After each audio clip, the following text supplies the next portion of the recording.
raha misy fakapanahy mandalo eo amin'ny fiainantsika, marina koa tsy hoe mandalo fa tonga mihitsy amin'ny mahafakapanahy azy eo amin'ny fiainantsika, dia aza mieritreritra hoe Andriamanitra no makafanahy antsika. Dia hoentsika ambavaka izany loha hevitra izany alohan'ny rosotsika landalina kokoa, vavaka isika tompoko. Raha ny tsara indrindra izay ny an-danitro isaorana ianao hatrany fa fahanay mbola mandray avy amin'ny teninao amin'ny kalalana. Tsy mitsaritra izay mangataka ny asa amin'ny fananao masina elo lalana hanemponay tsirairay avy ny amin'ny fanambarana rehetra izay mahasoa. Dia mba mangataka koa izay ahazo antoka ny amin'ny famelan-keloko amin'ny anaran'i Jesosy. Amen. Nisy fotoana nresahantsika teo aloha teo hoe Andriamanitra mihitsy amin'ny alalan'ny fanahiny no mitondra antsika hiatrika fakapanahy iray. Ny antony dia satria fantany fa ilayntsika izany ho fanamboarana antsika amin'ny mandrakizay. Mafisina nefa ity fanambarana ity.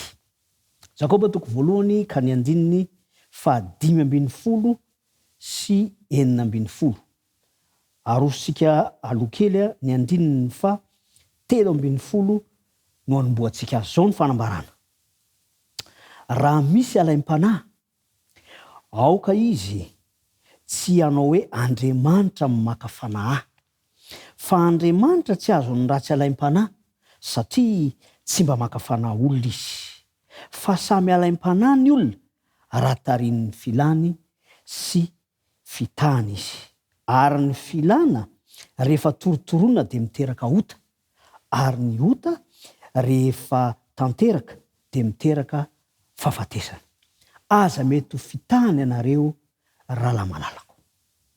Rehefa miresaka moa izy hoe rahalahy dia mba ao koa ny ranabavy. Fa ny zava-dehibe ho antsika dia ity.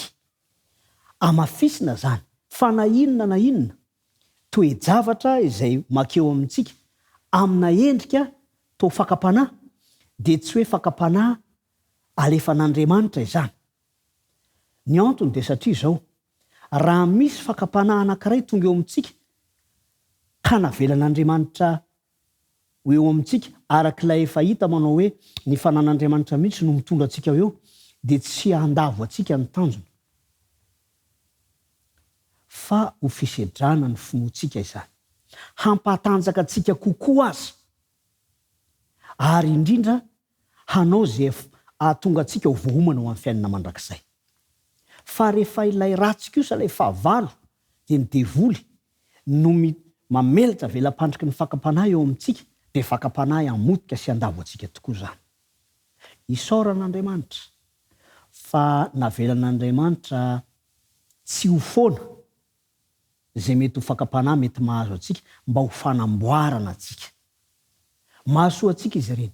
Tsy navelany amintsika koa ny isafidy izay fakapanahy mety amintsika, satria raha izany mantsy amin'ny mahavoafetra antsika dia izay metimety amintsika no hofiditsika, na izay hitantsika fa mety everina ho azontsika hatrehana no ho safiditsika, kanefa zao tsy ahasoa antsika izany, tsy afaka ahatonga antsika ho voamboatra ho vohomana ho amin'ny mandrakizay izany.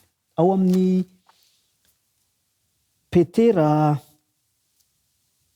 1:4 ka ny andininy 12 dia misy fanambarana toy izao mitohy amin'ny andininy 13.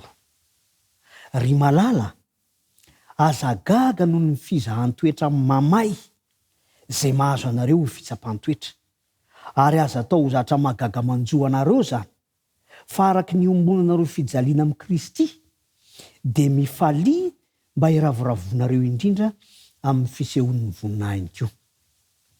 Sitrak'Andriamanitra raha iseho amboninahitra izy dia izaso ianao ho vonina, hitsena azy amin'ilay fiainana efa voamboatra.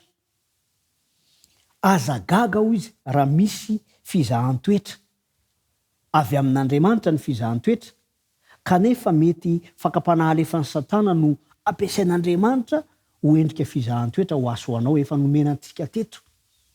ny teny fikasana izay milaza fa mahakasika ny fizahan-toetra dia efa manome na ny marimarina kokoa manomana lalana ivoahana amin'izany ho antsika Andriamanitra. Fitarihan'Andriamanitra amin'ny alalan'ny fanahiny zany no ahafahantsika mahafantatra fa ho amin'ny fandresena no mahatonga antsika miatrika fakapanahy.